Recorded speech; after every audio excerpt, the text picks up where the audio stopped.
those low 60s. I'll take it. After all, it's fall, and I'll take it any day as well. All right, Caesar with all things weather right here on the Live Zone. We appreciate you, my friend. Folks, if you haven't already done so yet, you see it right there on your TV screen. Yes, that's the QR code. Click on that so you can download the Fox local app. All right, we start the show off with the Fox 5 News alerts. Senator Jeff Merkley on the Senate floor, flanked by a number of his colleagues for over 17 hours now. The Oregon Democrat has been filibustering with brief remarks for lawmakers to question him. Merkley has covered everything from the deployment of the National Guard troops to the president's emergency declarations to the massive cuts in layoffs. All of this as the government shutdown now into day 22. Joining us to discuss this and so much more is Morgan Harper, former U.S. Senate candidate and political strategist, back here on the Fox 5 Live Zone. Morgan, you are quite the busy person as well. Just saw you make an appearance on our parent station that happens to be Fox News. Welcome to the show.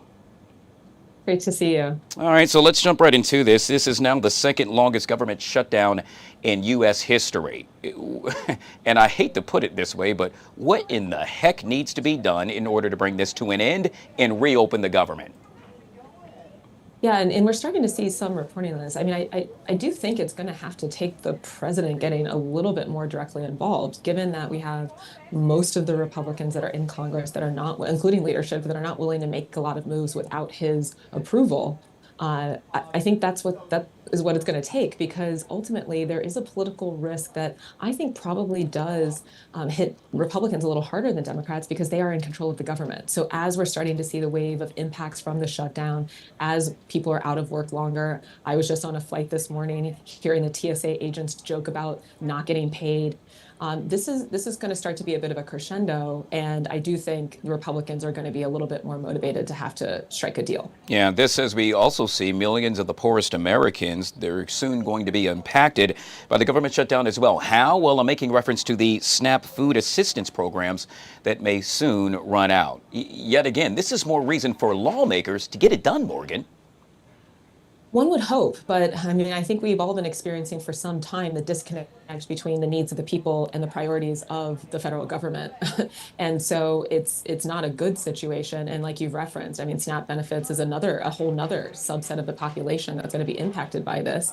And look, I mean, the line in the sand that Democrats have decided to draw here is because of those healthcare premiums. Let's talk about that for a second. It's not just the people that are on the exchanges that are going to be paying more. It's also the overall healthcare market now, even if you're not someone that's on the Affordable Care Act exchanges, if you're an employer that's facing open enrollment and now your employees' healthcare premiums are going up. There's a lot of ripple effects throughout, the healthcare system, which impacts, it turns out, every single American almost.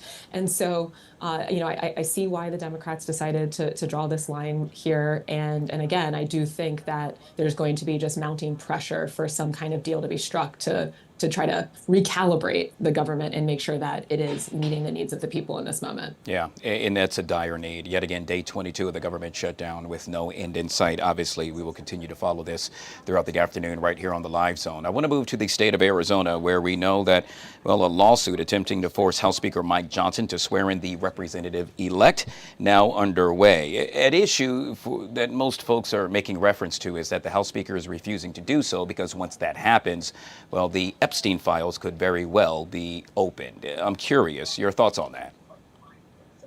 Yeah, I mean, I think you've rightly identified the motivation. It is not typical to not swear in a new member of Congress, even if they're coming from an opposing party. But as folks probably can all agree by now, we're not necessarily living in the most typical of times.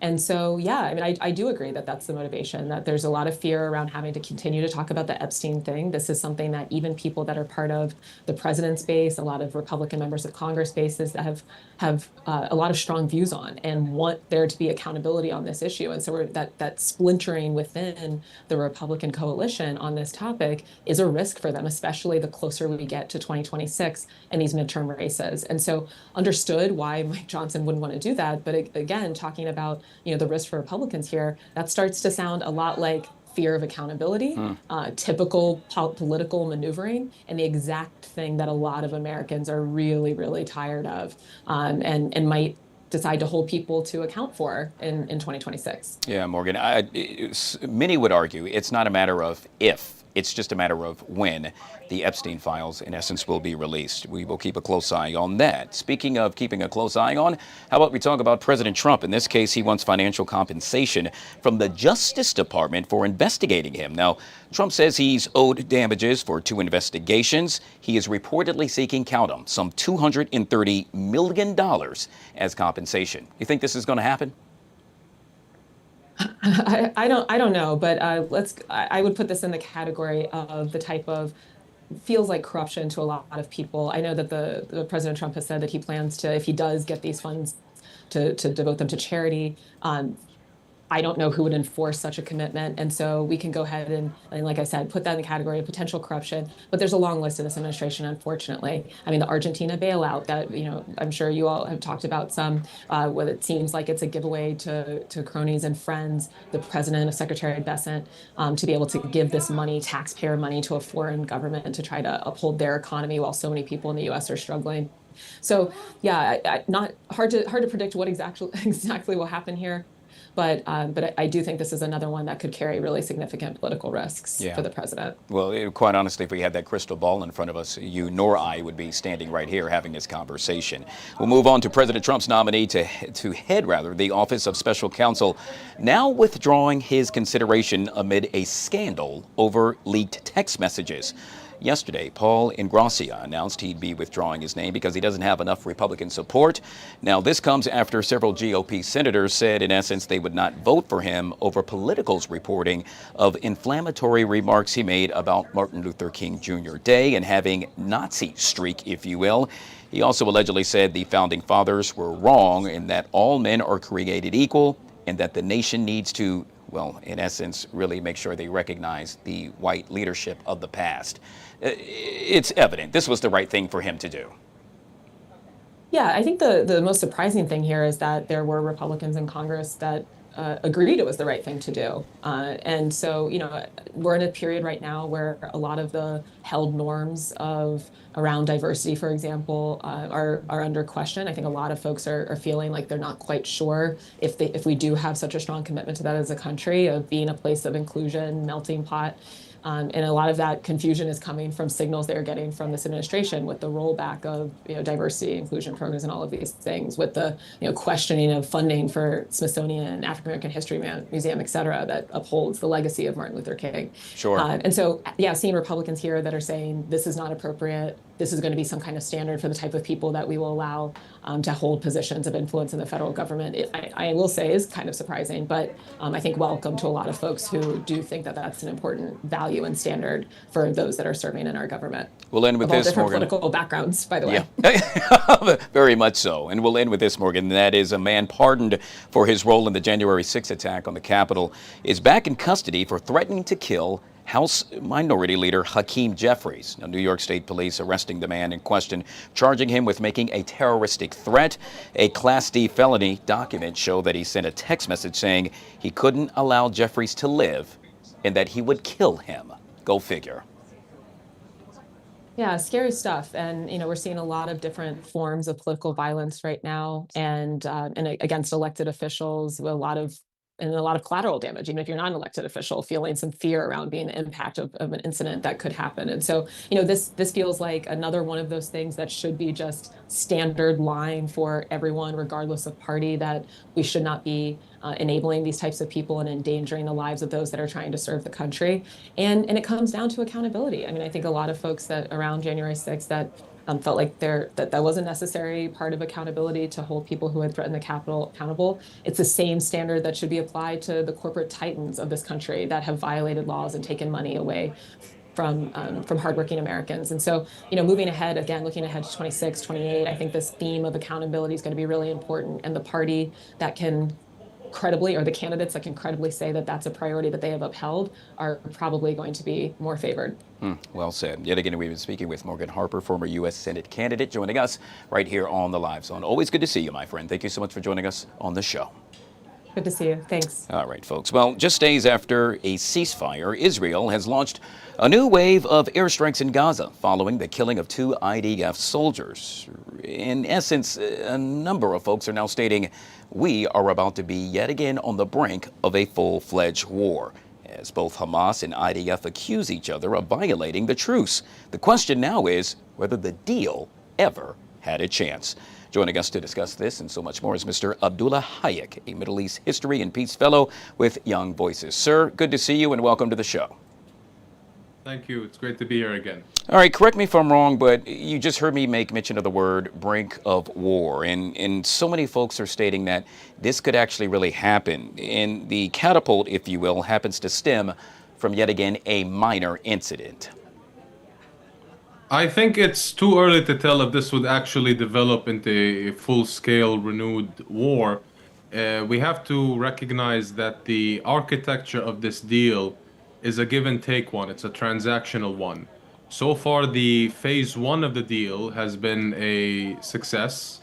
The second phase of the deal, which its sensitivities have triggered what you've just mentioned and what we've seen on the ground, is the true challenge to this all. The body identification of the deceased hostages remains a challenge due to the immense rubble of the Gaza Strip right now, but Hamas has so far to a certain extent committed to returning the deceased hostages. I think these minor disagreements, these minor misunderstandings don't really speculate the notion that a full renewed war would happen, because so far Israel has committed to its part and Hamas, with the few minor exceptions, has.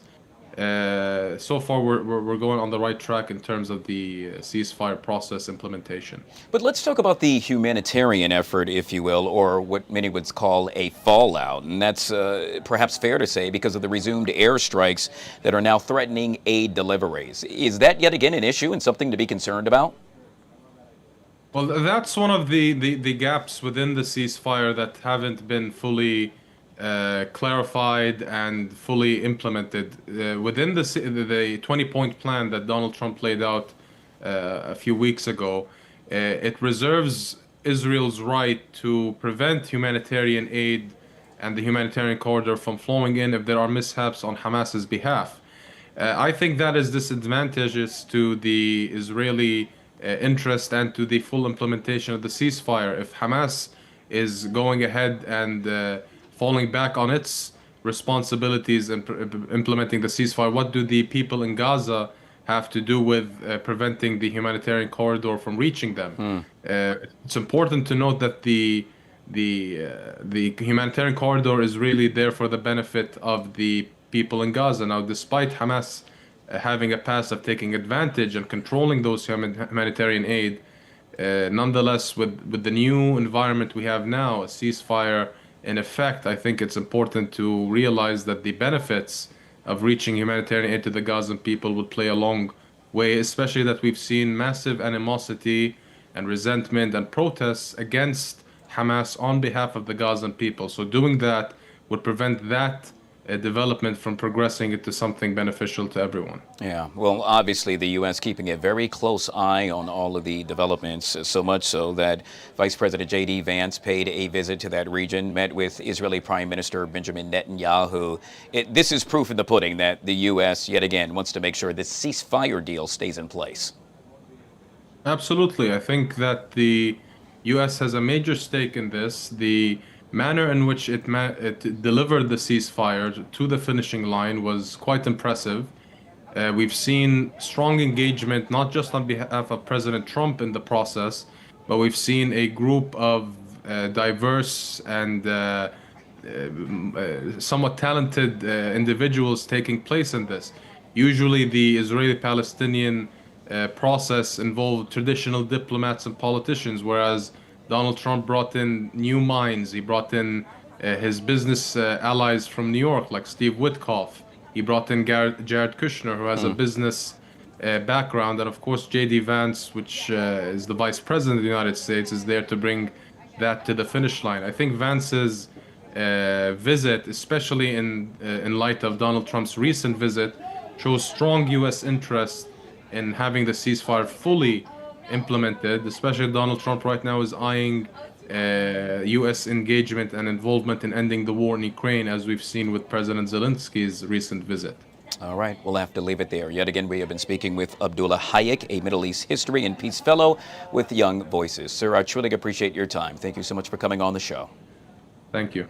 All right, folks, we're going to take a quick break. On the flip side of that break, more on the potential threat to end the ceasefire within that region. We'll be right back.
Fox 5 Live Zone on a Feel Good Wednesday.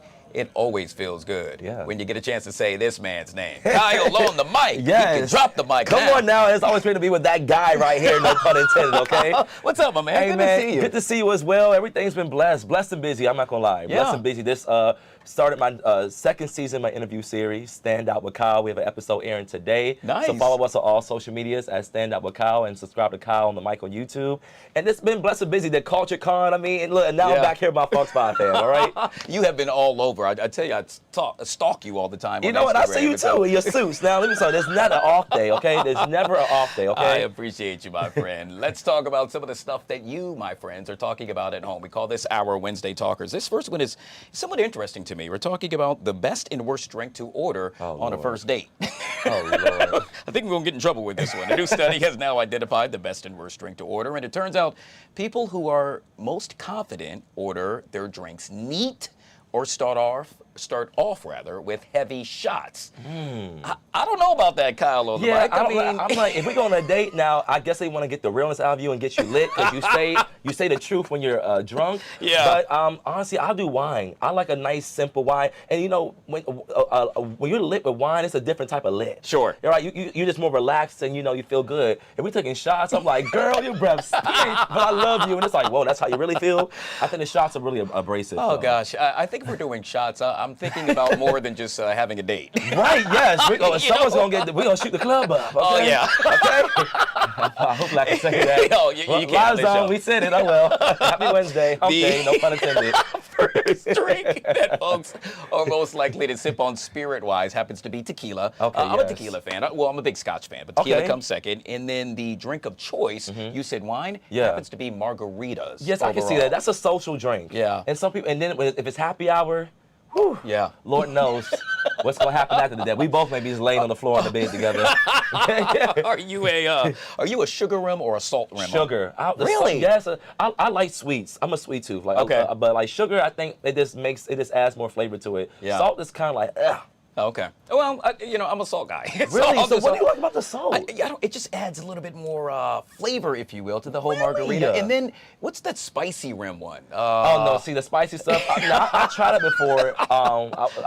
The spicy one. It's just a little different. I don't like it. I feel like that taste overpowers the drink. Yeah. If I want a margarita, I want the rim to be sweet, just like the drink. I don't want no salt, sugar, spice, and everything nice. I don't need none of that. He said, just give him the margarita. Oh, just give me margarita plain. And then after that, the shots. Yeah, it's like a shot with dessert. That's why it's like the sweetness dessert afterward. You just lick the rim. Oh gosh. Okay, let's say that. Yeah, let's leave it alone. Let's move on to the next subject. In this case, we're talking about music in a major way, but not just music. Apparently, when it is most likely to be influential. According to a newly released study, music is most likely to, really make an influence on men when they're 16. That's not really a man. You still happen to be a teen. Right. Why? Because apparently men form their strongest musical memories around that age because they are often thinking about rebellion and identity formation. For the ladies, it happens to be a little bit later in life, the age of 19. Why? Because their songs are for broader emotional and social purposes. And so I'm thinking back to, I'm not going to date myself, but I'm thinking back to when I was 16. Yeah, it was probably a strong rap song, whereas now, in this day and age, I'm more R&B. For me, I loved R&B. So I know at 16, I think that's a time when you are getting rebellious. You're probably having like the common sense to know how to like to finesse your parents and sneak certain things and hear stuff. But there was more songs like I listened to that had a little bit more cussing and more like this, double entendres where I'm understanding it more. So I could say 16 was I wouldn't say I'm a man. Yeah. But I think that was a age when I did get more rebellious and like knew how to finesse and stick around songs and like buy burnt CDs from the guy around the corner and listen to it without my parents knowing. So that's factual. Yeah, it's so funny. I don't remember a song though. I don't remember a song. Well, I remember a couple, but I'm not going to date myself. You'd be like, damn, you're that old? No, it's fine. Look, music is let them use it now. But I can tell we're in somewhat the same age range because you said CDs. Yes. Nowadays, come on now. They're like, what the heck is a CD? It's something we would put it. Never mind. Yes, in the car. Yeah, we didn't have the Bluetooth when I was younger. Yeah. So not only that, but I'm thinking about how it just really resonates with me, and that's why when that song, that old school song comes on now, I'm like, oh man, that's my jam. Right, facts. Yeah, I remember Boys II Men. Yeah. But see, I was younger, but I listened to my parents, or like my dad, they always would play like older tracks, or like more classical music. So it was like Shaka Khan played, Michael Jackson, Boys II Men, Bobby Brown, Prince, The Time. Oh man, come this on, guy knows his music. I know, listen, I may be young, but I have a seasoned classical taste of music too. And then with the rapping like Jay-Z and stuff, and you hear the cussing. And I'm like, where are my cousins? So I heard a lot of stuff too. Seasoned taste for music, but not margaritas. Yes. We'll move on. I'm still like, give me the sugar. And so HBO apparently happens to be raising subscription prices. Not just HBO, but HBO Max in a major way. The streaming platform announced subscription prices increased for 3 tiers yesterday. That's kind of interesting. The standard is now $18.49. The premium is up to $23 per month. The price jumps are going into effect immediately. I don't know how I feel about this, Kyle, on the mic. I don't have HBO or HBO Max. But one thing I do is have someone's password. So what I'm gonna do is just make sure I'm playing the game in kind to a friend and just use their subscription. But I think raising the prices on them, I'm like 50-50 with it. I get it. It's kind of like, okay, like come on, like now everything's going up so much. We're not even getting paid. Some people not working. It's like, how are we gonna make a cost of living and also be entertained as well? But I guess with the quality of like production and I guess the behind the scenes technical things, they can say that's gonna help, bring the value up. I mean, it's like, yes, but it's like, come on. Yeah. We're going to be paying, what, in 2 more years, $30? And then next I'm going to be maxed out my budget. No, you're right. But it's really interesting because so many of us went to streaming and cut the cord on cable. Because cable was expensive. But guess what? Now we're paying the same amount we were paying for cable. And let's be clear, they're getting their money's worth because ads. I mean, listen, are there ads on HBO? Probably not, because it is. Well, that for the standard. That's the one, that's the password I get, the standard. I'm like, I see commercials, so they're getting their money. So I feel like if you want to go to like more premium VIP, then give me more premium VIP benefits. Yeah. And then maybe we can make it make sense. I'm with you. Sense with a C. I think I'm going to sit down, drink my margarita with salt, and my wine, listen to my music, and use your password. Yeah. Oh no. Well, I don't know. Netflix, they cut everybody out, so I don't know if I can phone a friend on that one. Then I have to use somebody at home. Yeah, that's fine. Hey, listen, send Guy your password. All right. Keep it live on the zone with your password. Gosh. Okay. Kyle on the mic with our Wednesday talkers. Real quick, you got anything coming up? I do. So more seasons of Stand Up with Kyle. I'll just say that, and stay tuned for some more things that works. I can't say yet, but this stream Stand Up with Kyle on YouTube and follow us on all social medias. Now that's what you call a tease. Hey, Ladies and gentlemen, Kyle on the mic joining us right here on the Live Zone. I appreciate you, my friend. Appreciate you, boss man. All right, guys, we'll take a quick break and we'll be right back.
All right, guys, back here on the Fox 5 Live Zone. It is now 31 minutes past the top of the hour, 12:31 to be exact. We're going to take you live to the Senate floor where Senator Jeff Merkley has been, well, he's been speaking for quite some time, now well over 17 hours. You see him right there. He started yesterday at 6:24 p.m. Can you believe it? Merkley has covered everything from the deployment of the National Guard to the president's emergency declarations to the massive cuts in layoffs. Let's take a live look in. I understood right. The women in your family were the ones that said, we have to get out of here. That's correct. And saved their future and therefore your future. And why do we have to have a world where powerful engage in these assaults based on race or religion or ethnicity? I sometimes hear Rodney King in my head, why can't we just all get along after he'd been badly beaten? And the fact is, it seems like we have a long ways to go to erase prejudice from our hearts. And when people gain positions of power who carry that prejudice in their heart, it often becomes open hatred and amplifies the ability of others to more openly discriminate or engage in provocative acts. So anyway, I hope that generations to come will find a better path. But in your question on securing liberty, this most important message is, and I'll have my team put it back up, is the alarm bells are now. The authoritarian actions are not down the street. They are not around the corner. They are not something to worry about 2 months from now. They are here right now. All the basic characteristics of authoritarian control are present at this moment in the United States of America. Stealing the power of the purse so that the president makes decisions on what programs are funded. Taking and ignoring due process, which is our guarantee of freedom from authoritarian state. Attacking the issue of liberty for the press to be able to write what they want and not be compelled through using licenses or mergers as a way to coerce them to put up what the government wants. Telling the universities that they want They need to shape their education the way the president wants and support his political agenda. Are you kidding me? And so forth. And then weaponizing the Department of Justice to go after an enemies list. So it's here now. That's the main thing. And what Americans do at Sincere Liberty, what you did on Saturday. What you did on Saturday, 7 million people taking to the streets, the largest demonstration in the history of this country, saying no kings in the United States of America. Our presidents are not kings, our laws are not suggestions, and our Constitution is not optional. Because that outcry, both inside a chamber like this, but very importantly in the streets, is the outcry that tells the rest of the country this is not okay. This is not acceptable. This is breaking the law. This is shredding the Constitution. This is attacking our freedoms, and we, the people, will reclaim our Constitution, our separation of powers, and our freedom. That's why the action of demonstration and the action of speaking out are so important at this moment, and it needs to work towards the next election where people of any party, if they believe in our Constitution, campaign and win on the basis that they are going to secure for the next generation, our generation, the next generation, the freedoms and the characteristics of our Constitution, and make sure this doesn't happen again. Senator Merkel, you said it very well, and it seems to me America is the last bastion of liberty in the world. There is nowhere to flee to, no mighty republic that stands if American democracy fails. I want to commend my partner from Oregon for taking this exceptionally important stand. And this is a message particularly for all of America. And it's high time it be made on the Senate floor, and I commend my colleague. Thank you so much for my colleague from Oregon. And I so appreciate so many folks coming down to echo and amplify that we have to ring the bells now of the alarm bells so the American people will be very clear what is going on. And I see my colleague from Rhode Island, and I'd be happy to yield to him for a question. Will the Senator yield for a question? I think you will, sir. I will indeed yield for a question. Thank you very much. First, let me say that you are demonstrating incredible courage and conscience today and last evening as you stand here and point out the grave situation this country faces. You have clearly indicated, and I believe you're right, that the direction of this administration is towards authoritarian rule. Step by step, unfortunately, we seem to get closer. One of the great ironies of the administration is President Trump loves to sort of fake people out, if you will, while he's doing something he doesn't like or we wouldn't like. For example, for 56 times he's talked about the deep state, While at the same time, it appears he might be building such a deep state. For example, the Washington Post reported that the former chief data officer for Social Security Administration has said that Elon Musk and his Doge gang copied a mainframe database containing the personal information of hundreds of millions of Americans, including names, birthday, addresses, and more. In fact, if you step back, Doge has pilfered information in every federal agency. And we're in a situation where I believe Trump is prepared to weaponize that information against the American people in so many different ways. And I just asked, did you fear my distress that Trump could use this information to attack his opponents? Could he use this information to disrupt the elections in 26 as a path to further authoritarian influence in the United States? I say to my colleague from Rhode Island that when an authoritarian president starts collecting data in this fashion, they probably have a plan for it.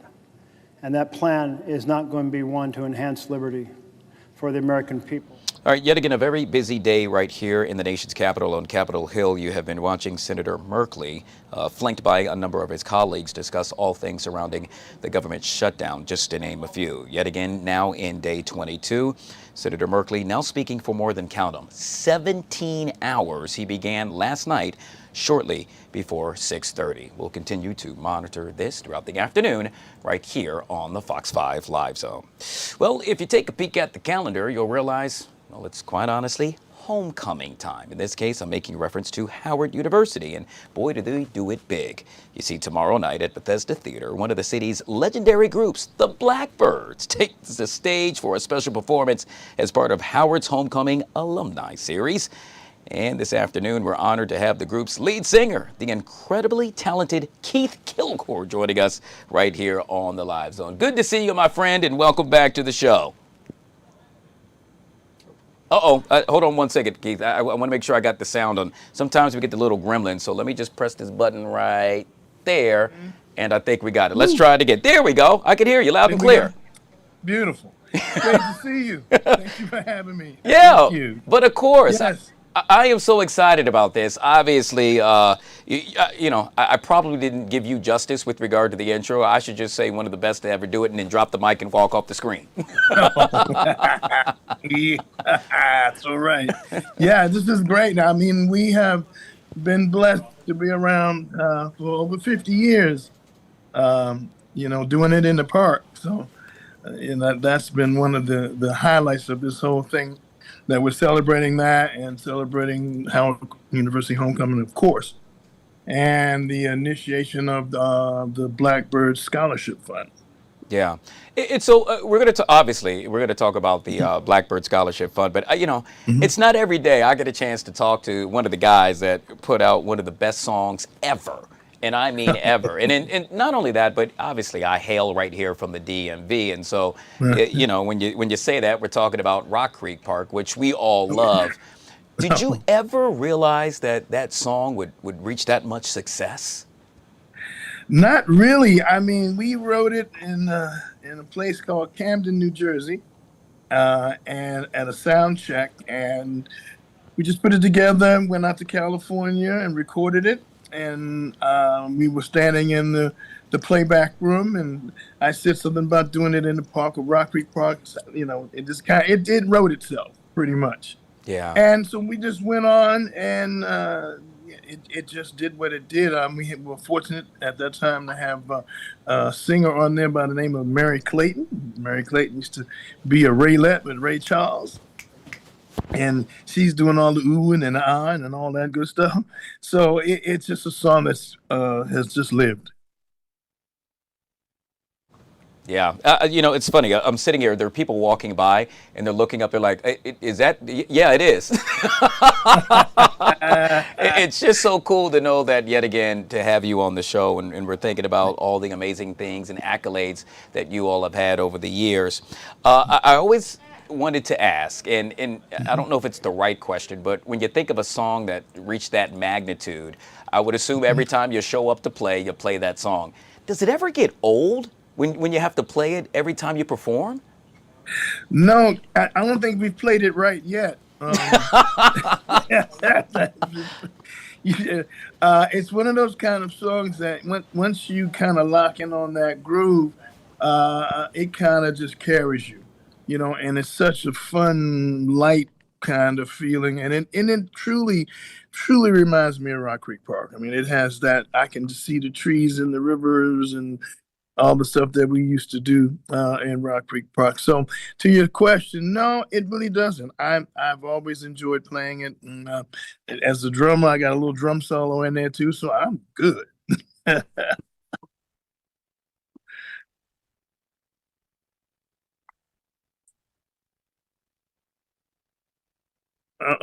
Can't hear you.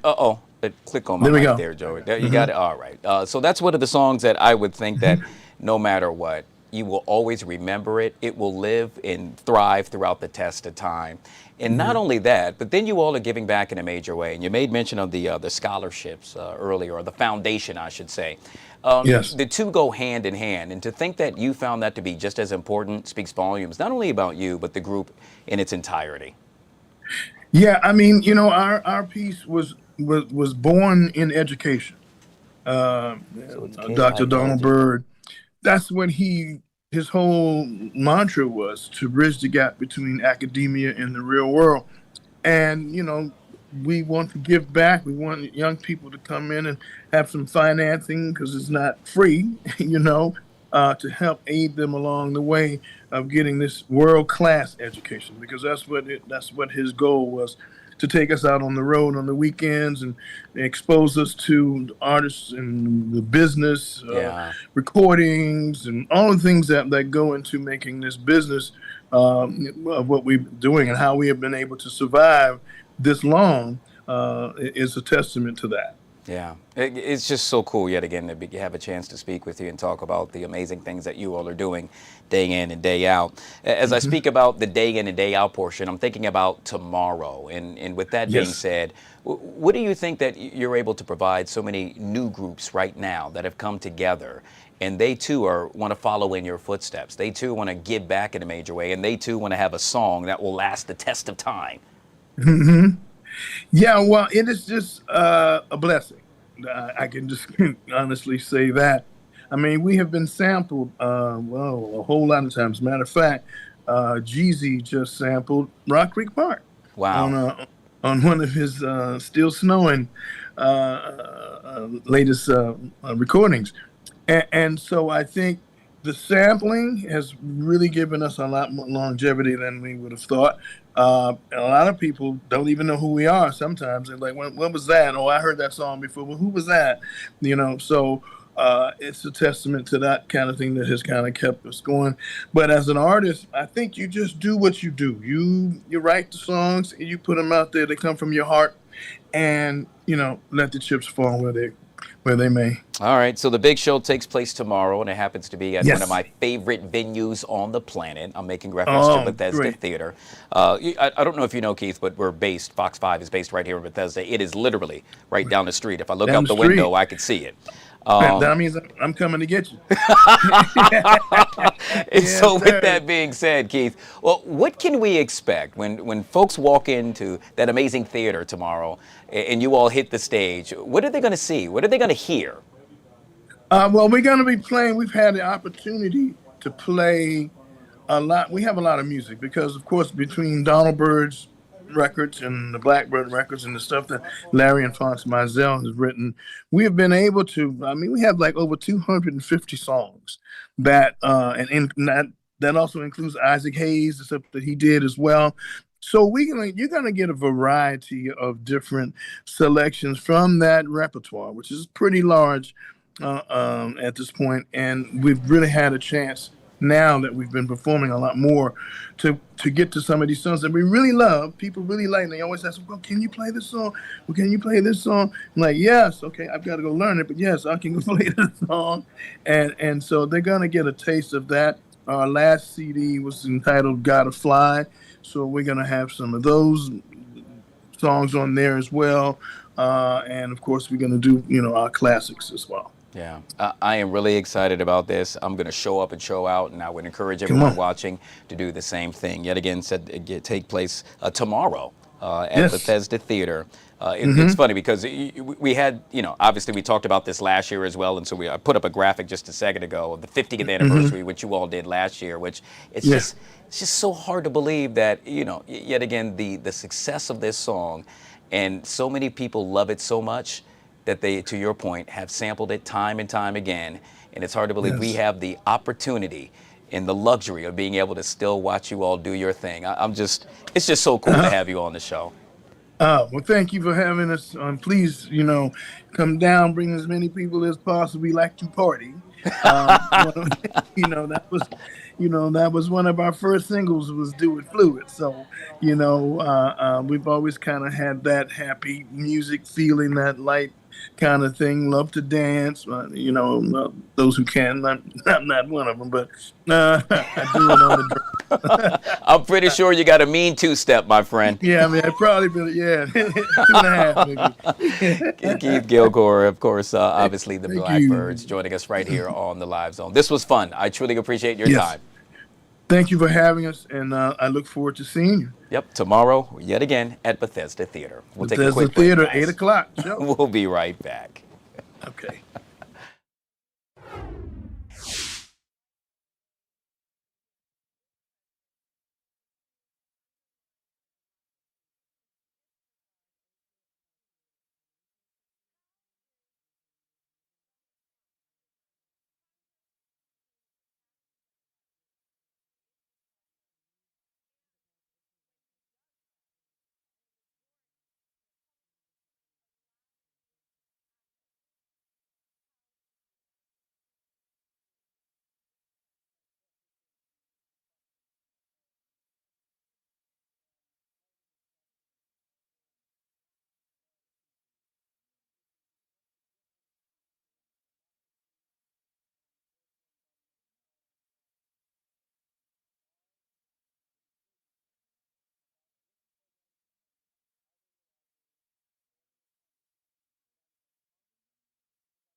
I fixed some bowl noodles, and she told them those the noodles. After she finished, she said, "Daddy, can I get some more?" I said, "What you just called me? Ain't you my daddy?" As long as she was happy, I'm happy. She was my best friend. I wish she was here. Relisha Rudd was just 8 years old when she vanished. And yet again, Relisha Rudd, gone far too soon. In March of 2014, a vibrant 8-year-old girl known as Relisha Rudd disappeared amidst the chaos of the urban landscape, leaving a ripple of whispers and unanswered questions. Now, what you were just taking a look at happens to be a 2-part docuseries that takes a deeper dive at her disappearance. It's dubbed The Vanishing of Relisha Rudd, a cold case re-examined. It premieres, by the way, October 29th on Black in Missing Foundation, Inc. Joining us to discuss this and so much more is Miss Natalie Wilson. She's the co-founder of the Black in Missing Foundation, and she's back on the Fox 5 Live Zone. Good to see you, Natalie. Good to see you too, Guy. All right. Well, I wish it happened to be under better circumstances, but I got to tell you that I am so glad that you all put this together. Obviously, it takes a team in order to make all of this happen. But first of all, it's hard to believe that Relisha would have been 20 years old, or could be rather 20 years old this very day. It seems as though it just happened yesterday, and yet again, we still don't have many answers. Absolutely. And what we're saying is that she is still alive, so it will be her 20th birthday. You know, we can't believe that it was almost 12 years now since Relisha disappeared. And we have created this docuseries because it's a call to action, right? We believe that someone knows something that can help find and bring Relisha home. And her story and stories like these of so many more missing men, women, and children need to be told. Yeah. Could you tell me about the initial, let's say, research process of all of this? How did all of this come to be? At what point did you all say, you know what, we should really do this and make sure we do it the right way? Well, Relisha is our baby, right? She is missing from the District of Columbia, and there's so many unknowns in this case. And we want the community, the world, to not forget her. So we have reached out to law enforcement, and like Diane Groom, she was the assistant chief of police at the time. We reached out to her family, her stepfather Antonio, her grandmother Melissa, and so many others who were intimately involved in telling Relisha's story. And we just want to dig into what happened to her and kind of, get everyone's memories going to again alert the community to find her, because we believe that there's justice out there that can help find and bring her home. Yeah. Every year on the anniversary of her disappearance, it becomes the topic of discussion yet again. And quite honestly, it should be the topic of a discussion on a daily basis. For you and in your team, what was the hardest thing about putting all of this together, the two-part docuseries? I think it was her stepfather just talking about what a loving child, Relisha is, right? She was a big sister to her brothers. She stepped in and wanted to help the family. But the most puzzling part is, why did her mother or her family let her go with this janitor? We're still trying to, dig deeper as to why did they allow her to spend time with this janitor who we know is now deceased. He killed his wife, and we're still searching for Relisha. We don't know what he did with her. She was last seen with him at this motel. Yeah. All right. So obviously it's a two-part docuseries. It premieres October 29th. With that being said, once the viewer finishes watching the two-part docuseries, the biggest takeaway, what do you want me to walk away with thinking and or knowing about this horrific story? We want to really jog someone's memory. Again, someone knows something, and we can all keep Relisha's story alive. We cannot stop searching for her, right? Until we get answers, until we know what has happened to her. People ask all the time, do you think she's deceased? We don't know. Unless we are given information or there's a body discovered, we hold on to hope that she's still alive. But again, we need the viewers to get involved to help us find her, or to find out what happened to her. Yeah. Yet again, just a horrific story, and something that continues to haunt and plague so many right here in the nation's capital and the surrounding area. We all want answers, to your point, and hopefully the two-part docuseries will help us get closer to that point. Real quick before I let you go, obviously you are one of the co-founders of the Black and Missing Foundation. So many times African-American children who end up missing are overlooked with regard to the story being told, and you all do it oh so well. And so I wanted to make sure I gave you your flowers while having you on the show, to know that, for you to know that you do a great job. Without you, there will be so many stories that don't get told. Well, thank you for that. But without you and, our media partners, we couldn't tell these stories. So thank you for that. We do know that our children remain missing 4 times longer because of the lack of media coverage. But we've come a long way as an organization, and we're doing a better job in finding them because of that visibility and awareness. So kudos to you and your team, and thank you for always supporting our organization. Well, it's a team effort, and that's what we do also well. With regard to the actual two-part docuseries, it's dubbed The Vanishing of Relisha Rudd, a cold case re-examined, and it premieres on October 29th on Black and Missing Foundation Incorporated. We've been speaking with Natalie Wilson, co-founder of the Black and Missing Foundation. Natalie, I truly appreciate your time. Good job. Very good job. Thank you so much for joining us on the Live Zone.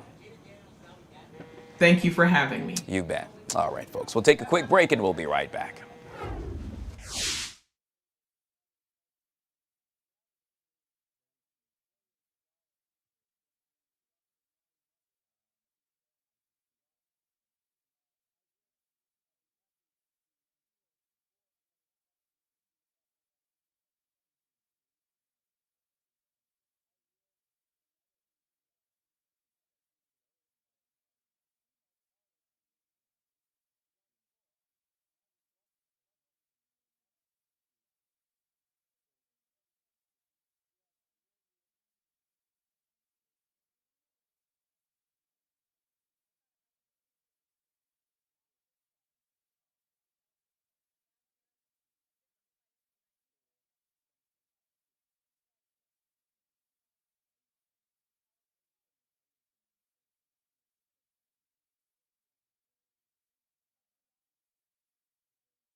All right, guys, back here on the Fox 5 Live Zone. It is now 2 minutes past the top of the hour. Of course, 1:02 to be exact. The top story throughout the last, in essence, several weeks now happens to be the government shutdown.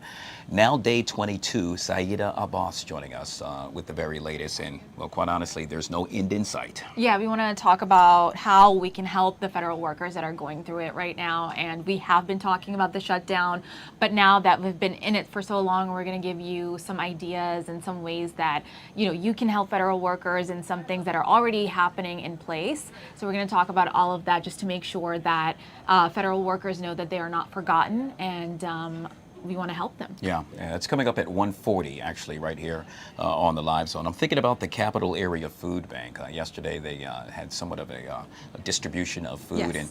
and it pulled out the heartstrings. I saw a young lady standing in line. Of course, our own Tom Fitzgerald was actually covering the story, and she said, "Hey, I just got a promotion, and here I am standing in line. It's not as if I don't have money. It's just that I'm not getting a paycheck right now, so the money is short." Yeah, and I think, Guy, it's hard not to get emotional about all of this because you see people who just don't have enough to even get something to eat right now, like federal workers, and it really pulls at the heartstrings, and people that are watching at home, if you have it within you to pay it forward, I mean, we have some ideas coming up, and this is a really good time to just look out for one another because it could happen to anybody, and I'm so glad we're doing this story. Yeah. So yet again, 1:40 right here on the Live Zone. We'll have the latest tips and places that folks can turn to that are in dire need of help. Saida Abbas joining us, as she always does, right here on the Live Zone. Let's talk about the stock market, if you will.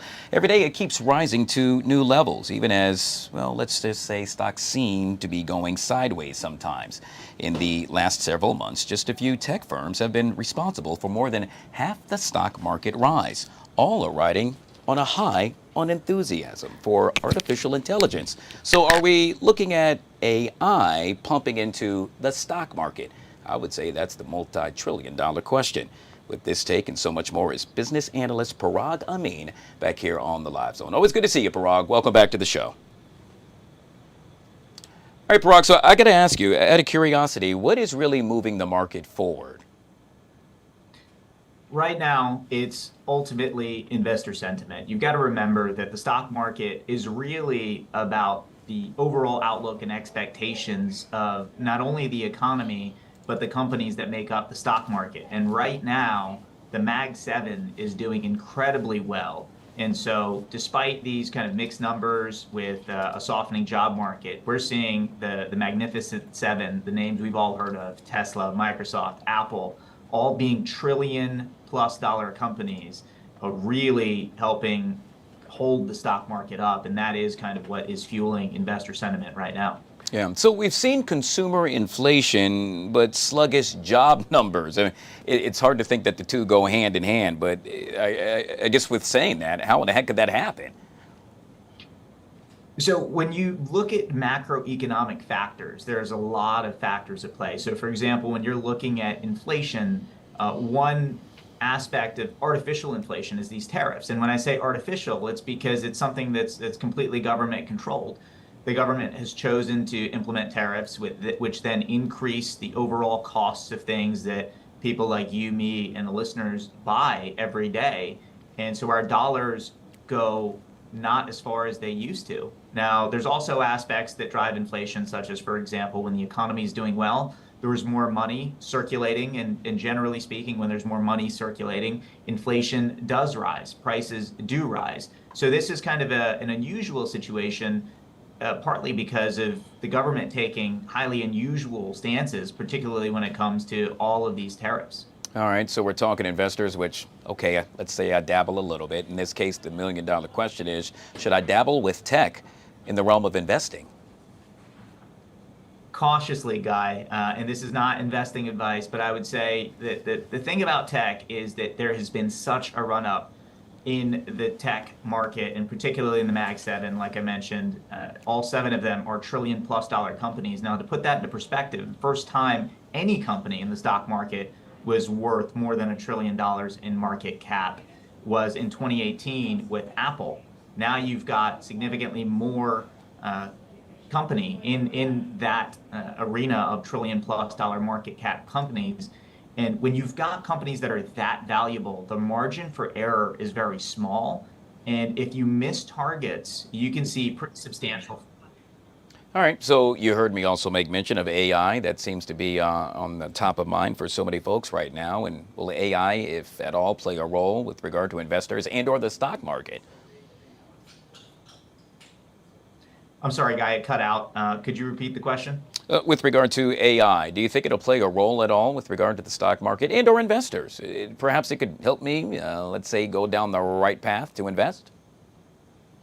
Well, so AI is really what's driving the stock market forward and helping propel the economy forward, despite the sluggish job numbers. We're seeing trillions and trillions and trillions of dollars being pumped into AI, not only by the United States, but worldwide, and particularly competitors such as China. So I think that AI will continue to be a growing and glowing star in this arena, because that is the future. And it is a bit of an arms race between the United States and China, between who will win the AI arms race. And because of that, more and more money is being pumped into it. And not only is it a battle between countries, but it's also a battle between companies about who will be the top and dominate in the AI space. So I think that that will continue to be a growing and rising and promising area for investment. Yeah, I see the decor on the desk behind you there, Parag, and I would say that perhaps that's the crystal ball, and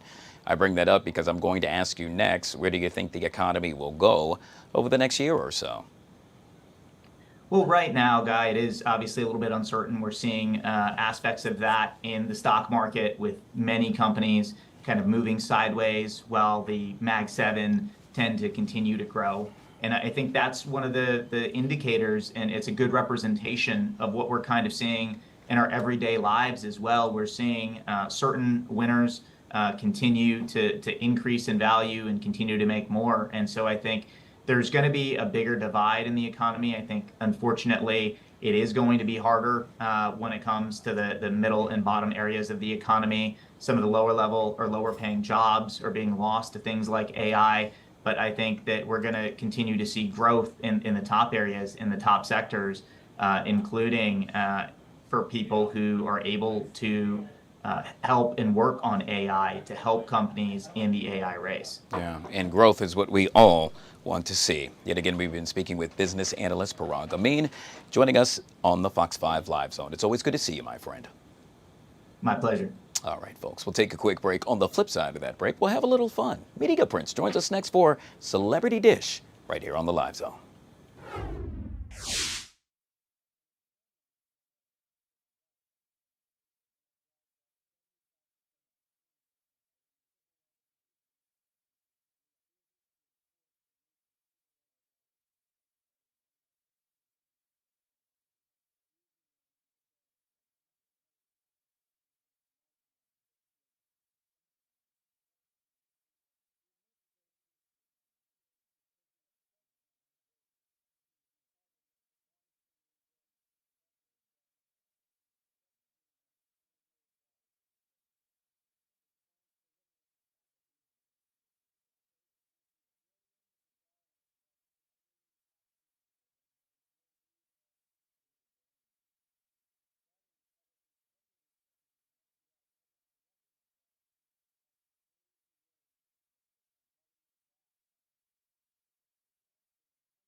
All right, guys, back here on the Fox 5 Live Zone 112 now to be exact.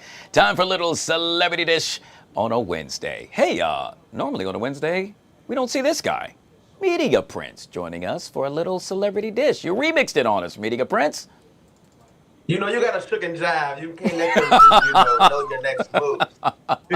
Oh, that just but says. Just to know, we're always live in the zone. That we are. The days And it's always live when you join us right here on the LZ. All right, we got a lot to get to, so I want to make sure we get to all of it. Let's start off with Northwest. Yes, we're talking about Kim Kardashian and Kanye's daughter. Apparently, well, a lot of folks have a lot to say about her. Why? Because of what she posted on social media. This is a very bold look, if you will. Rocked fake face tattoos, including a star under her right eye and her name and cursive on her left cheek. She also wore. I actually think it's kind of cool. I don't really see anything wrong with it. She's just having fun. She's a kid, but a lot of folks are saying, this is not the right thing to do, Mom and Dad. What say you, Media Prince? I mean, I usually mind my business when, it comes to things that are beyond my tax bracket. But Northwest is like all the preteens out here. They do different things. It's her era. They're doing henna tattoos. They're getting their hair dyed. They're getting face tattoos. This is just what this generation of youth do today. We don't see her online crashing out. We don't see her being disrespectful. We don't see her doing anything out of the sort. And ironically, Kim Kardashian was just saying yesterday how she's also learning what's acceptable and what, is right and what's wrong with her daughter. She said there's no instructions. And so things that Northwest does, may ruffle some feathers. But again, these are preteens and teenagers of today's era. I think us from the old school method have to also take a step back, because even when we were their age, for the generation before us, we was doing too much. So it just keeps going in effect. I think, and also everyone looks up to Northwest. Northwest has become a trendsetter in that family. The young generation look to her for what's cool. So long as she's not doing any harm to anybody and she's not being disrespectful and she stays well-mannered and her grades are good, what's wrong with a few henna tattoos, Yeah. They come off, ladies and gentlemen. Yeah. They do come off. And as long as there happens to be parental involvement, I think that's the key as well. And obviously, both mom and dad, to my understanding, are very involved. And so, hey, whatever floats the boat. And like you said, we're not raising her.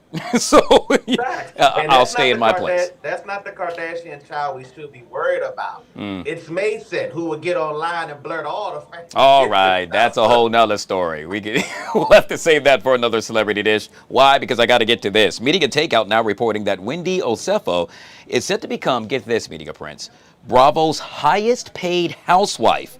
The blog says Wendy is close to signing a $10 million deal to let Bravo cameras capture all her legal drama. Now, Media Takeout says the drama is shaping up to be the biggest housewife storyline in a while. A source told the outlet that Wendy is not running from the cameras and those ratings will be through the roof. What are you thinking about this? Ching. That means allegedly no more frauds have to ever be processed. But no, what's crazy is the Housewives universe. She isn't the first person that's, had these type of allegations, but mysteriously, with Wendy, it just seems like it's taking it up a notch. Like she's getting more light and shine and love than Jen Shaw from Real Housewives of Salt Lake City, who was in a similar type of scandal. It seems like everybody is just intrigued about Wendy Osefo, and I think that's also because she also came with that je ne sais quoi of prestige and just having it, and then she got her 4 degrees, and so I think people are really intrigued to learn what's happening, and also they want to learn what's her pace in this. Is she freaking out? Is she crashing out? Or is she calm and mellow? Like, people are really intrigued with this. And hey, if a check is going to help continue to pay the bills, if needs say something does happen, that $10 million would definitely help in its anchor. And it would definitely bring the ratings, because I'll be watching, so me and you can talk on live though once it premieres. Yeah. Yet again, this is, hey, I guess, you potentially or possibly or allegedly committed crime. Well, you don't have to do the time, and in this case, you get paid. And so that appears to be the case for her. Media Prince, we're going to have to leave it right there. Obviously, you join us, as you always do, for a little celebrity dish right here on the Live Zone. I truly appreciate your time, my friend. It's glad to be seen. Thank you. Until next time, stay live in the zone. All right. Speaking of live, this guy is always live. Who am I talking about? None other than Chad Ricardo joining us right here on the LZ. All right, so we got some breaking news, my friend. Got some breaking news, Guy Lambert, and this is news that the DMV is not going to be too excited about. News just came out that Washington Commanders quarterback Jaden Daniels is indeed out for next Monday's game against the Kansas City Chiefs. Guy, as you know, he suffered that hamstring injury in the loss to the Dallas Cowboys on Sunday. News came from Dan Quinn on Monday morning that they would update us on Thursday. News has come out from ESPN's John Keim, local reporter, though, that Jaden Daniels is indeed out of Monday's game. All right, so this is a big deal. I mean, obviously, we saw them just fall to the, well, I hate to say it, the Cowboys. The despicable, the devastating, the demoralizing loss to the Dallas Cowboys. Let's tell the truth and shame the devil in here, guy. It's a Live Zone now. Yeah, and now we got to go ahead and take on the Kansas City Chiefs, That's arguably one of the best teams ever. That's right. Without Jaden Daniels. Sure. You know, I got a chance to see a lot of what you did this past Sunday, and fans, they're not happy, and they were saying, hey, you know what, the team should be in a better place, but you don't have the receivers as well. Don't have the receivers. I mean, let's count this injury list. It's very much like a MASH unit out there. No Terry, no Scary Terry out there. No Debo Samuel. No Noah Brown either. Austin Eckler, of course, was injured in that first game as well. So when you look at that, that's four of the top weapons that Jaden Daniels and this offense was going to rely upon out of the lineup for multiple weeks at a time. So now you take Jaden out there as well, guy, and who gonna throw the ball? Who gonna catch the ball? Yeah. What's going on here, guy? Yeah, it's the $1 million question. Yeah. But, you know, a lot of folks were already going to watch that game. I'm pretty sure even more will watch it now to see what's going to happen. 100%. That's one of the things, quickly, that I want to give credit to this fan base for. And this is something that we talked about some 2-3 years ago. Just always faithful. Yeah. Always faithful to the burgundy and gold out here. So no Jaden Daniels. They will still be cheering, still be congratulating this team when they have successful plays and picking them up when they lose, which could be the next 3 games, guy. Oh, gosh. All right. Could be. Yeah, you're right. I was going to say don't put that in the air, but you're right. Could be a 5-game. I'm not saying that this is what's going to happen. Could be a 5-game losing streak headed to Madrid, guy. Oh, my goodness gracious. All right. Well, let's just think positive and say go Commanders. Unfortunately, it will now be without Jaden Daniels this upcoming Monday. Yes, it will. All right. Appreciate you, Chad Ricard. Look, he just walked in, ladies and gentlemen. That's Comes what right we over do. here to the Live Zone and what we got do. us updated. I appreciate you, my friend. Thank you, brother. We'll take a quick That's it. break. The latest with P. Diddy coming up next right here on the Live Zone.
All right, guys, back here on the Fox 5 Live Zone. Attorneys representing disgraced music mogul Sean Diddy Combs have filed a notice of appeal for both his conviction and sentencing on federal prostitution charges. Diddy was convicted back in July on charges of transportation to engage in prostitution. He's sentenced on October 3rd to 50 months in prison. Now, the judge recommended that he be placed in a prison as close as possible to the New York metropolitan area so that he could be considered for admission to a substance abuse program. Now, while the formal appeal process has not been filed with the court, the notice of appeal indicates that Combs intends to appeal both his conviction and his sentence. Joining us to discuss this and so much more is attorney at large Eric Battis back here on the Live Zone. Eric, always good to see you, my friend. Welcome back to the show. Always a pleasure, Guy. All right, so a lot to digest here and a lot to unpack here as well. In this case, we're talking about Diddy, the whole appeal process. For someone, yet again, like me, didn't attend law school, I have no idea what this means. How does the process work? Sure, and Guy, you're pretty savvy on the law, but typically how it works is this notice of appeal is filed, and then at some point after that, Diddy will file his opening appellate brief, which will lay out the legal issues that he thinks support overturning the conviction or overturning the sentence. After that, the federal government will get their shot. They'll get a chance to respond to Diddy's appellate brief and argue against overturning the conviction. A judge will ultimately make a decision, and if the decision does not go Diddy's way, it is potentially appealable. And so he might be able to appeal it to an even higher court after that, if a higher court were to accept such an appeal, which is questionable. You know what I thought about, Eric, when I was preparing for this segment is that if I happen to be the judge that, I guess, rendered that ruling, and then all of a sudden an appeal comes my way, or however that works, I would be somewhat offended. And I'm curious, does that happen within the whole realm of all of this? Would one judge get upset that, you know what, I thought I said what I said, and hear ye, that's what it is, but yet again, you're taking it, or at least trying to take it to another court? Oh, totally. So, Guy, that actually happened in the Diddy case already, because Diddy filed a motion for a new trial, which went to the trial judge, essentially saying, hey, these errors were made in the trial. It's kind of an implied accusation against the judge himself. And so, of course, that's a difficult position for anyone to be in. And then from there, yes, you're arguing to a higher court that, hey, there were errors in the trial. Oftentimes, it's errors that the judge made. So you kind of have to call out the judge, and it gets pretty uncomfortable. Wow. This is so fascinating to me. Eric, if you happen to represent Diddy, what approach would you take this go around? You know, with this direct appeal, I think there could be some traction on this notion of prostitution. So Diddy was convicted of interstate prostitution, but the statute doesn't define what prostitution means. So what does that mean? I think Diddy's going to argue, like he did in his motion for a new trial, that prostitution requires that the defendant be engaging in some sort of sexual contact with the sex worker. Here, Diddy's saying, hey, I have no sexual contact with the sex worker or with the person with whom the sex worker had contact. And so that doesn't qualify as prostitution. The federal government obviously says that it does. But that is a questionable, vague issue in terms of what constitutes prostitution. And I think an appellate court is going to have to decide that. Wow. Okay, so while all of this plays out right in front of our eyes, yet again, Diddy remains behind bars. There's no way to which a judge can say, you know what, it's being appealed. You can go home and hang out there until we get to the bottom of all of this.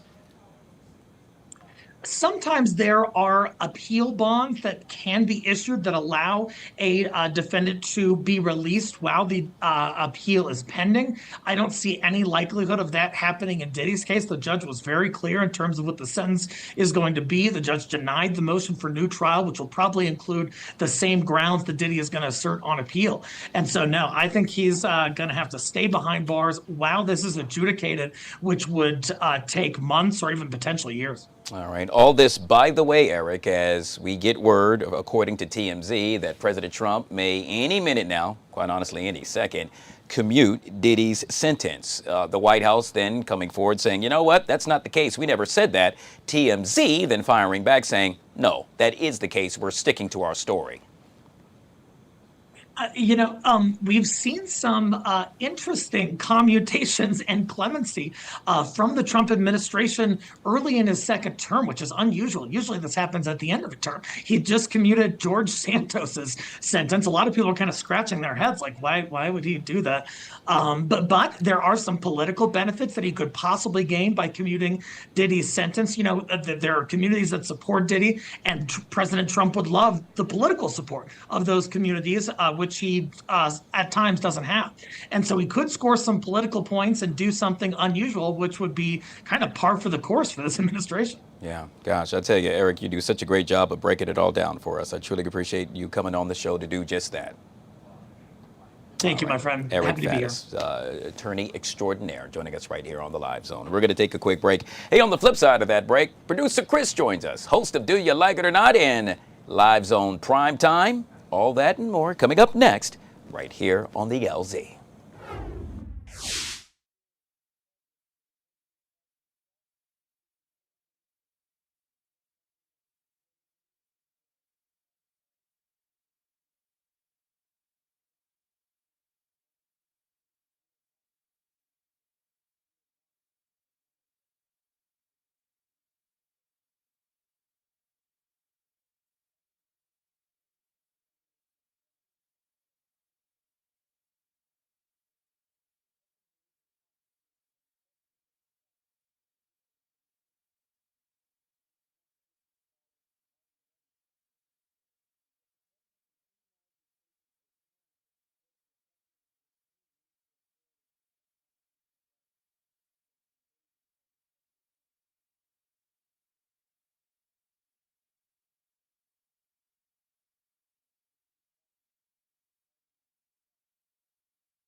All right, guys, back here on the Fox 5 Live Zone. I am now retiring, and tell me if I'm wrong to say this, producer Chris. You are no longer just producer. You are a host, Chris. I appreciate that, but I took the approach of intern John. If you guys know intern John, he joins us here on the. He joins us here. He does the 2 o'clock. Yeah, he does everything. Yeah. He is far from an intern these days, but it was kind of his brand, and so I stuck with it too. Originally, when Tony and I were like kicking around ideas, one of the names of the show we had was kind of playing off of the Tony P and the producer Chris. So I figured I'd just stick with it. So it's host producer Chris, but it's I love that. By the way, host of Do You Like It or Not at 7:30 right here. You can watch on the Fox Local app, and I mean we've already announced it, but the Live Zone Prime Time. Yeah, congratulations, my man. Thank you very much. Streaming at 9 o'clock right here on Fox 5 DC's YouTube page, and starting Monday it'll be on Fox Local as well. And we've got a lot of fun things planned right off the start. Let's just say that. Keep in mind the high heel race is the following night, so we're going to have some fun. Let's just put it that way. All right. Yesterday, one of the stories that I talked about was about how apparently brown is the new black. I didn't get that memo originally. Apparently, though, Pantone named like Mocha Mousse the color of the year for 20. Kind of got brown in there, buddy. So that's exactly why I dressed. I woke up 7 hours into my day today. I was like, I got to get dressed for work. What should I wear? I was like, I have a brown blazer. I'm going to go ahead and throw that.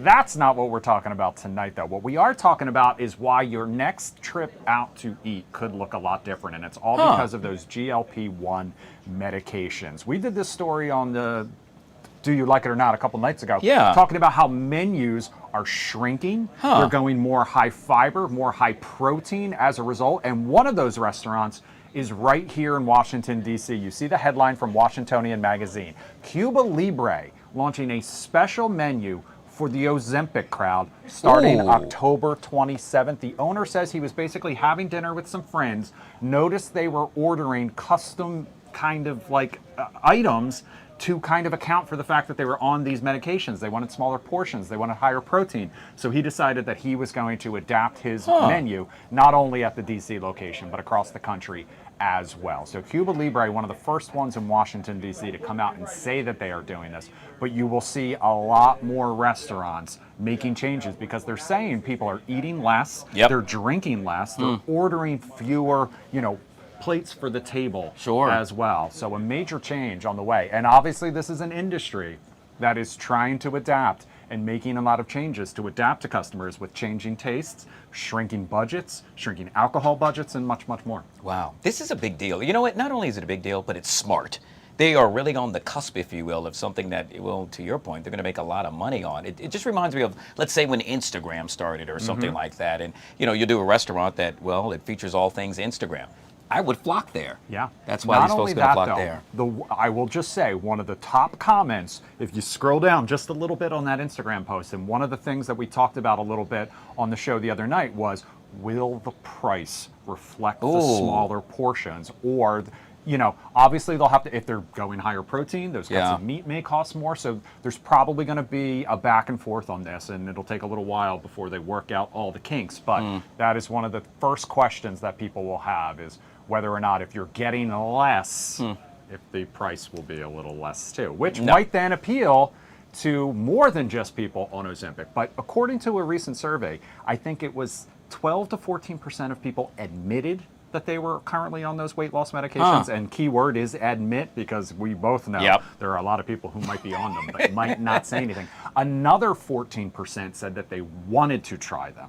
So we are talking at that point nearly 30% of your population who could be on them. So good stuff and good to know. Wow, I appreciate that. Producer, host Chris. Hey, tonight our third guest from the Zoom room, no live way, in studio, Christina and Eddie from Lit 106 FM, going to join us live tonight. Oh, that's going to be awesome. Yeah, I really enjoy that show. So 7:30, put it on your calendar or alarm, whatever you need to do. And that means we are looking for the next person as well for November. There you go. You heard it from the man himself. Chris joining us right here on the Live Zone. You see him tonight at 7:30 and then again at 9 for Live Zone Prime Time. With Tony Pig. All right, we'll take a quick break. We'll be right back.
All right, guys, back here on the Fox 5 Live Zone. You are yet again taking a live look at the Senate floor where Senator Merkley he is still going. I want you to fully understand this. He started just after, let's say, 6 o'clock last night, 6:24 p.m. to be exact. And ladies and gentlemen, he is still talking. As a matter of fact, let's go ahead and take a live look in.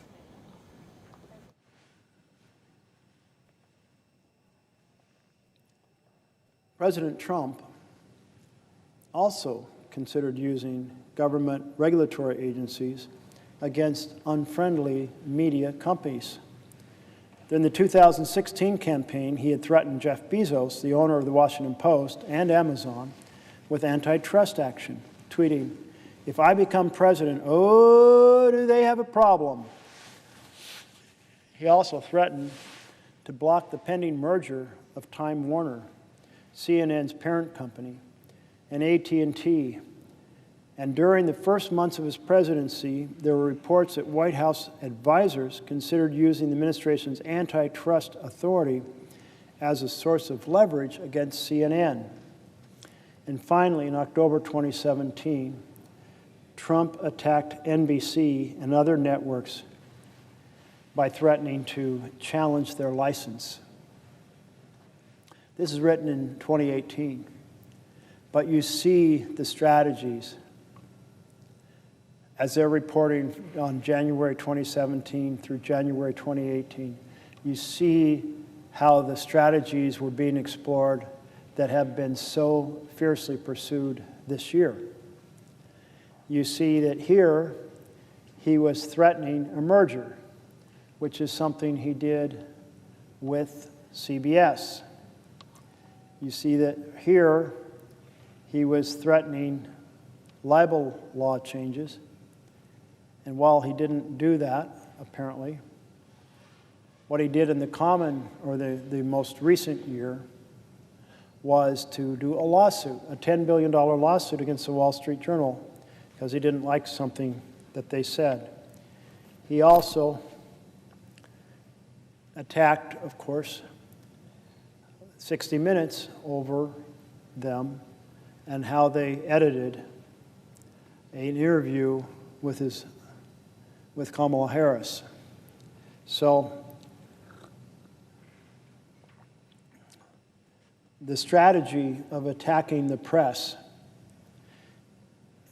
in 2017 continues up Trump re-entering office in 2025. All right, Senator Merkley, yet again flanked by a number of his colleagues on the Senate floor. Now more than, I think we have 18 hours. It might even be more than that. He started at 6:24 p.m. last night. Obviously, he has handed it off to some of his colleagues from time to time, but it's truly amazing to watch, and we will continue to do so throughout the afternoon right here on the Fox 5 Live Zone. One of the other things that we have been doing and will continue to do is bringing you up to speed with regard to some of the services and or assistance furloughed government workers can find. Sayed Abbas joining us yet again with just that. Absolutely. It's so important right now to think about everything the federal workers are going through, which is why Capital Area Food Bank is stepping up. So this is going to happen weekly. There's going to be food distributions for those that have been impacted, federal employees or contractors. We have a list of the different locations on our website. Make sure you download the Fox Local app. Go on Fox 5 DC or download the app and you can see those locations there. And you will have to bring in a government work ID. It's going to be a food box. There's going to be fresh produce and other items as well that federal workers could eat and use at home. Yeah, it's a big deal, and I say it's a big deal because so many people are in dire need of help. That's the assistance portion with regard to something that really matters, and I'm not saying this next thing doesn't, but I'm thinking about the Washington Wizards. Kudos going out to you guys and gals over there. They are giving away some 500 free tickets, if my memory serves me correct, to the upcoming game on Sunday for those that have been furloughed and or affected by this government shutdown. This is really affecting so many folks, and so many organizations are now stepping up in a major way. Yeah, I love to hear that, and especially not just with food. I think people need to have a good time that are going through a bad time. time. So when you think about it, they need food, they need a bit of distraction, and hopefully with those tickets, they get that distraction. Yeah. All right. So obviously we will continue to get the latest on all things government shutdown, all the assistance that you need. I want to outro with what we talked about earlier, and that is, yet again, the story that I saw Tom Fitzgerald put together yesterday, the folks that were standing in line for the Capital Area Food Bank distribution of food. And it pulled at the heartstrings. You heard me make mention of the woman who just got a promotion, and she was stating that, hey, last week, living a high life. This week, it's not that I don't have money, I just need to prepare for the long haul, and that's why I'm standing in this line. That could be you or I. It could be any of us, you know. Life has a way of playing its game, right? And right now we're seeing our federal workers that are not getting a paycheck. Even if you have money saved up, it's going to go out quickly if you're buying groceries and everything like that. So that's why we stress, go on our website. If you are a federal worker, you can check out those locations on fox5dc.com, download our app. Now these food distributions are going to be happening weekly for you with produce and other items, and hopefully it's enough to help everybody that has been impacted. But yeah, that story was incredibly emotional, really pulled at the heartstrings. When you see people who work hard, who are federal workers, waiting in line like that, it really makes you think, hey, it could be one of us, you know? Yeah. Well, one thing's for sure, us folks right here at Fox 5, we got your back. So I'm Saida Abbas with the latest right here on the Live Zone. We truly appreciate you. All right, folks, we'll take a quick break and we'll be right back.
Guys, welcome back. Well, my next guest really needs no introduction. You see, he's Israel's international spokesperson at the United Nations. He is also an award-winning British author of Persian descent and just published a best-selling book on Iran called Unveiled, Inside Iran's Woman, Life, Freedom Revolt, which, by the way, explores the country's history of protests, especially the historic women-led uprising of 2022 to 23.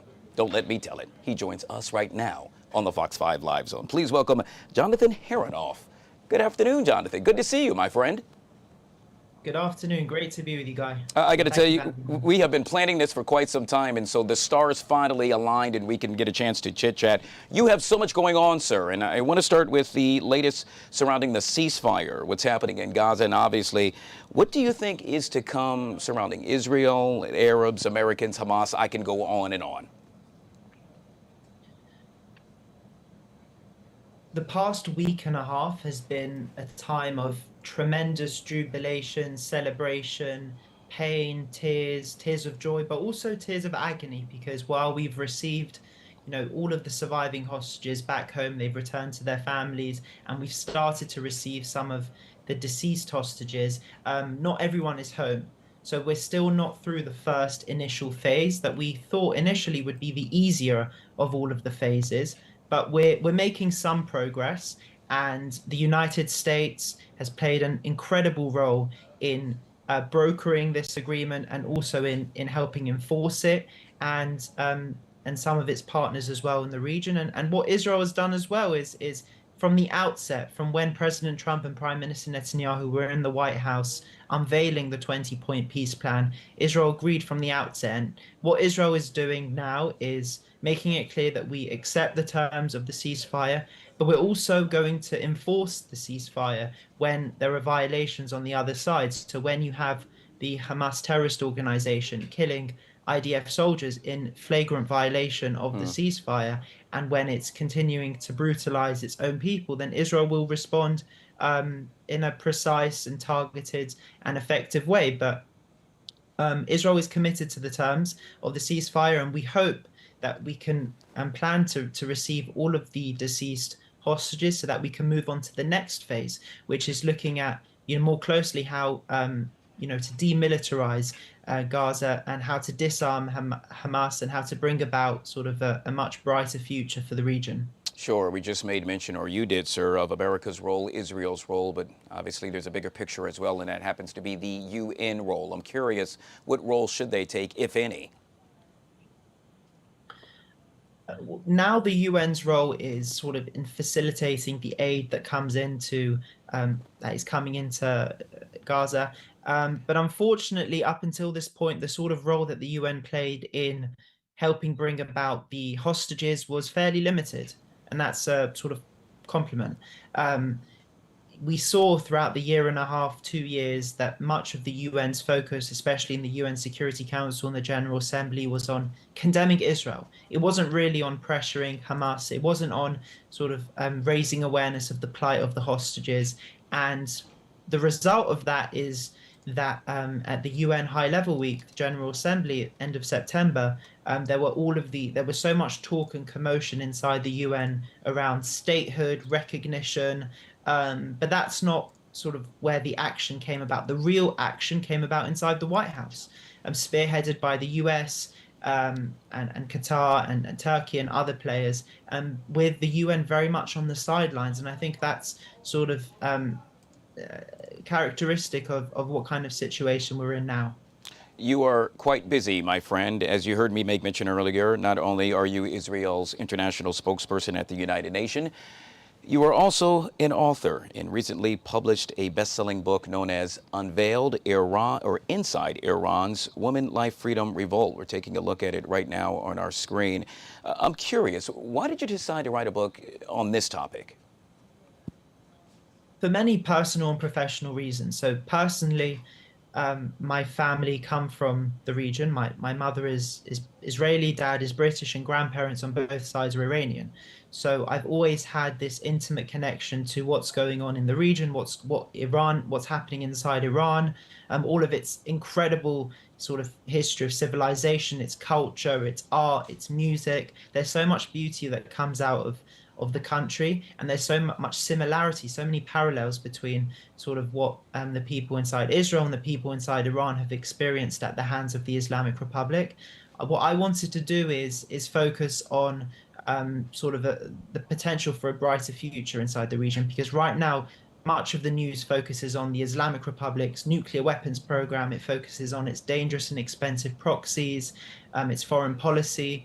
We're not looking at who the people of Iran are, what the 92 million people inside Iran believe in, what kind of outlook do they have towards the world? Are they aligned with the Islamic Republic? Are they not? And what I found in researching the book and speaking to Iranians inside Iran and in the diaspora is that there's a massive gulf that exists between the people of Iran and the Islamic Republic, and the vast majority have spent the past 46 years of the Islamic Republic's existence fighting for greater freedoms. That's why you've seen wave after wave of uprising. Most recently, the most recent massive one was the 2022-2023 Women Life Freedom Uprising, and that's what the focus of the book is. But when I think about that focus, and obviously this is an amazing topic, and I cannot wait to get my hands on this book, I'm thinking about, obviously, as well, it ultimately failed, and I'm making reference to the life freedom movement. Why is that, and why do you think that occurred, but perhaps would it occur again? I think it ultimately didn't achieve its overall objective of sort of toppling the regime, but it did achieve many successes. And I think the key success is that it really marked the point of no return for many Iranians inside Iran. There were prior uprisings that we just spoke about, where people rose up, but they wanted to bring about change within the framework of the Islamic Republic. 2022, 2023, I think, changed everything. It really marked the point where many people had had enough of the government and they wanted to bring about a future post-Ayatollah government. And that's because of the way women, young girls, minorities had been brutalized for decades, and that's why this was so significant. But I think so long as the country continues to face very serious domestic challenges that are left unresolved, if you put aside the sort of operations Rising Lion with Israel, Midnight Hammer with the United States that eliminated this very immediate existential threat that the Islamic Republic was posing, if you just look at what's going on inside Iran, it's facing very serious gas, electricity, water shortages, inflation, high unemployment, and these are all issues that the Islamic Republic isn't trying to resolve. You're seeing that the value of the currency plummet as well. And instead, what the Islamic Republic is doing is it's continuing to focus on its foreign policy, on how it can arm sort of its proxies, what it can do to annihilate the state of Israel. And the people inside Iran are noticing this because all of these resources are being taken away from them, which is why they're struggling so much on a daily basis. So long as these domestic issues remain unresolved and ignored, the people of Iran are going to continue to rise up. Which is why this makes this book an amazing read. Yet again, it is entitled Unveiled Inside Iran's Woman, Life, Freedom, Revolt. And we have been speaking with Mr. Jonathan Haranoff, kind enough to join us right here on the Live Zone. Sir, I truly appreciate your time. Thank you so much for coming on the show. Thank you so much. You're welcome. All right, folks, we'll take a quick break. We'll be right back.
All right, guys, back here on the Fox 5 Live Zone, joined yet again with Syeda Boss. We have about 2 minutes left in show and wanted to take you all back to the Senate floor where the Senate marathon session continues. And they have been talking about a number of things. Yeah, absolutely. They've been talking about anything from the National Guard troops to even, the decluttering. Yeah, and the presidential emergency declaration. Let's take a really quick live look in on the LZ.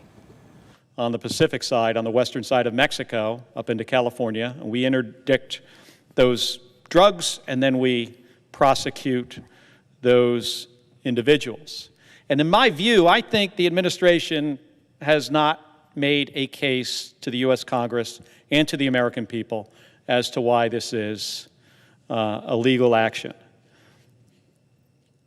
A couple of weeks ago, when we were being briefed on this, I felt that they were pretty much tying themselves into a knot in trying to inform us on why this is allowed under the law. Now, here's one of the things I really worry about. I worry about these young sailors or naval aviators or drone operators that are the trigger pullers. The guy. Right. Yet again, senators on the Senate floor holding that marathon session. It is quite the session at that, Syeda. Yeah, they're talking about so many different things, and it's been going on for a long time. Again, you can always check your local top stories as well on Fox 5 Weekend Live. So that airs as well live if you have the Fox local app, and it's how you get your top stories from the DMV area, also the forecast, so you can have that in your pocket as you head out the door. Speaking of that, great job over the weekend with regard to covering the No Kings protest. You see that QR code right there on your screen, folks. Make sure you click on that. That way you're up to date with regard to any and everything that happens to be taking place throughout the nation's capital and, quite honestly, throughout the world. All right, that just about does it for us. If you haven't already done so, make sure you tell a friend, bring a friend. You like what you see? I think you do. We enjoy it. Well, we do it each and every Monday through Friday, 12 to 2, and it's called the Fox 5 Live Zone. Of course, you can check out Syeda. Syeda. I'm sorry. It's over the okay. weekend. You're getting it. We're gone. Slowly. Bye. Bye.